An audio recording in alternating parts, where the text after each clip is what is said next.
एक 45-46 वर्षापूर्वी झाली या जागेवर 10x10 झोपडं होतं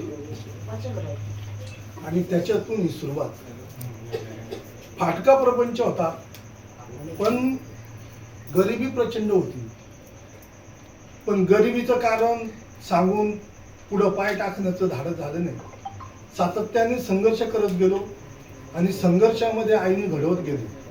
आई जरी निरक्षर होती, पण माझी आई अडाणी नव्हती.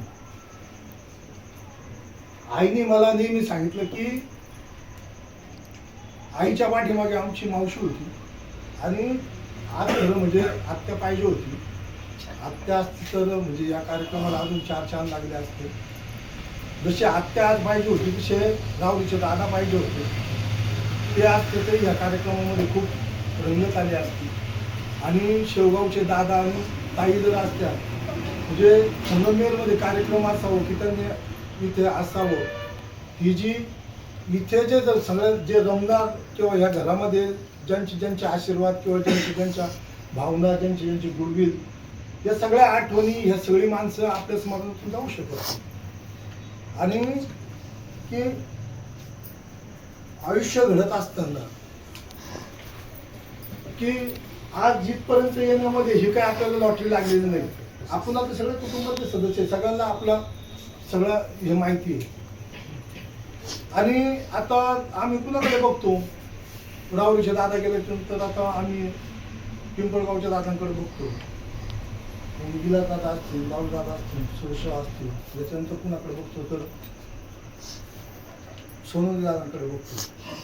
हे सगळं असं बघत असताना घडत असताना आता ह्या राहिला आता हा सगळ्या संघर्षामधून उभं करता करता इथपर्यंत हा गाडा आपण आणलेला आहे. आणि अतिशय शून्यातून निर्माण, शून्यातून सुरुवात आणि एक चांगल्या याच्यापर्यंत एक चांगल्या याच्यामध्ये माहोलमध्ये आलेले आहे आणि एक चांगल्या स्थितीमध्ये आलेले. आईची 75वी साजरी करत असताना गेल्या महिन्यामध्ये सविताचं माझं प्लॅनिंग चालू होतं.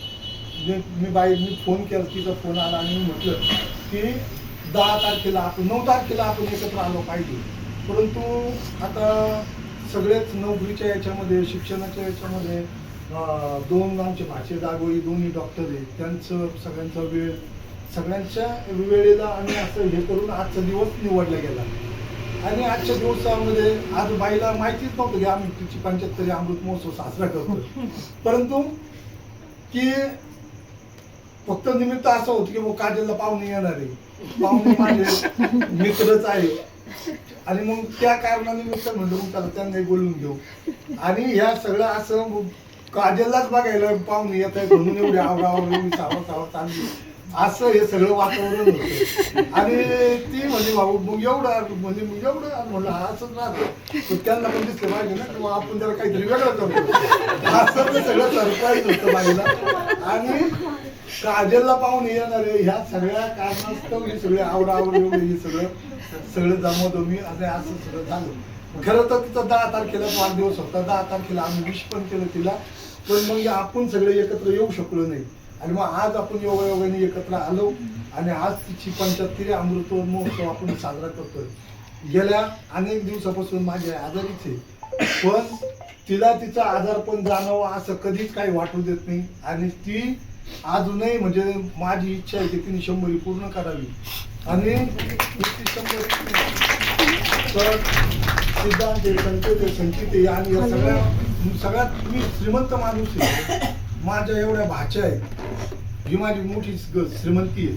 आणि एवढ्या श्रीमंत माणसाची आई जर कधी 100 वर्षाची झाली तर नक्कीच मला आवडेल. पण तोपर्यंत मी पण टिकलो पाहिजे. की माणसं टिकत नाही, माणसं क्षणाचाही म्हणजे क्षणात भरवसा नाही. आता कोविडच्या काळामध्ये आमचे शेवगावचे दादा, आमच्या ताई गेल्या, त्याच्यानंतर दरम्यान आत्या गेली, दादा गेला. ही लोक न विसरणारी माणसं आहे आमच्यामध्ये. ही म्हणजे आपण त्यांना विसरू शकत नाही. तर ही सगळी आता क्षणाचाही माणसाचा भरोसा नाही. म्हणून जो क्षण असेल म्हणजे सविता असेल, मी असेल, आम्ही काय ताई आम्ही असा विचार करतो की जो आनंदाचा क्षण आहे तो धमाल झाला पाहिजे. आणि त्या क्षणाला तरी तो असा एक मोठा क्षण, मोठा एव्हिडन्स झाला पाहिजे आणि त्या असं हे सगळं जल्लोषात तो वातावरणामध्ये तो झाला पाहिजे. म्हणून बाई, तुला या 75 वर्षाच्या निमित्ताने तुला मी खूप खूप शुभेच्छा देतो. आणि या शुभेच्छांसच तुला हे भविष्याचं जे आयुष्य आहे हे निरोगी, आरोग्यदायी आणि तू 100 वर्षापर्यंत खरंच जगली पाहिजे बाई. सिद्धांचे पोरं तू सांभाळले पाहिजे आणि सिद्धांबरोबर सायलीचे सुद्धा पोरं म्हणजे काजल आहेत आता, पण समीक्षेचे सुद्धा पोरं तू सांभाळले पाहिजे. असे मी तुला शुभेच्छा देतो, आमच्या सर्वांच्या वतीने तुला शुभेच्छा देतो.